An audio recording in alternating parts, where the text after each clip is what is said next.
ਅੱਛਾ ਇੱਕ ਹੋਰ ਏ ਤੇ ਉਹ ਲਈ ਜਾਈਏ ਟਰੈਕਟਰ ਤੇ ਹੁਣ ਪਲੇਟਾਂ ਸਾਈਡ ਤੇ ਕਰਕੇ ਉਹ ਸਰੀਆਂ ਬਣਾ ਦੇ। ਅੱਛਾ ਉਹ ਇੱਥੇ ਤੇ ਆ ਕੇ ਬਵੋ, ਇੱਥੇ ਆ ਕੇ ਬਵੋ। ਯਾਰ ਵੀਡੀਓ ਬੰਦ ਕਰਾਂਗਾ ਤੇ ਮੈਂ ਨਹੀਂ ਮੈਂ ਅੱਜ ਵੀਡੀਓ ਕੋ ਨਹੀਂ ਬੰਦ ਕਰਨੀ ਆ। ਸਾਡੇ ਨਾਲ ਗੇਮ ਪਈ ਕਰਾਈ ਦੀ ਤੇ ਇੱਥੇ ਆ, ਆਦੀ ਪਈ ਆ ਲਦੇ ਬੰਦਾ ਇੱਥੇ ਤੇ ਆ ਪੱਖੇ ਥੱਲੇ ਤੇ ਆ, ਪੱਖੇ ਥੱਲੇ ਆ, ਪੱਖੇ ਥੱਲੇ ਆ। ਤੁਹਾਡੇ ਬੋੜੇ ਨਾਲ ਮੇਰਾ ਵਾ 16 ਅੱਛਾ ਪੱਖੇ ਥੱਲੇ ਤੇ ਆ, ਉਹ ਪੱਖੇ ਦੀ ਨਹੀਂ ਕੜਾਈ ਮਿਲਣੀ ਤਾਂ ਭਾਈ 16 ਅੱਛਾ ਪੱਖੇ ਥੱਲੇ ਆ, ਪੱਖੇ ਥੱਲੇ ਆ ਤੇ ਮੈਂ ਨਹੀਂ ਆਉਣਾ ਪੱਖੇ ਥੱਲੇ ਤੂੰ ਇਹ ਪੱਖੇ ਥੱਲੇ ਦਿਮਾਗ ਮੇਰਾ ਠੰਡਾ ਹੋ ਜਾਣਾ। ਪੱਖੇ ਥੱਲੇ ਆਉਣਾ ਤੁਹਾਡੇ ਨਾਲ ਕਰਨੇ ਆ ਫਿਰ। ਜਿਹਨੇ ਪੱਕੇ ਤੇ ਬਿਠਾ ਕੇ ਨਾ ਡੰਡਿਆ ਕਰਨਾ।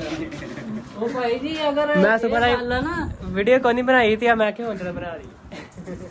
ਉਹ ਭਾਈ ਜੀ ਅਗਰ ਇਹ ਗੱਲ ਆ ਨਾ ਤੇ ਤੁਸੀਂ 16000 ਰੁਪਈਆ ਦੇ ਤੁਹਾਡੇ ਬੁੜੇ ਨਾਲ ਮੇਰੀ 16000 ਦੀ ਗੱਲ ਹੋ ਗਈ ਫੋਨ ਕਰ ਲਓ ਉਹਨੂੰ ਪੁੱਛੋ। ਕਿਹਨੂੰ ਫੋਨ ਕਰ ਲਈ? ਪਾਪਾ ਨੂੰ ਫੋਨ। ਕਹਿੰਦੇ ਕਿ 12000 ਰੁਪਇਆ ਦੇਣਾ ਨਹੀਂ ਤੇ ਨਾ ਦੇ।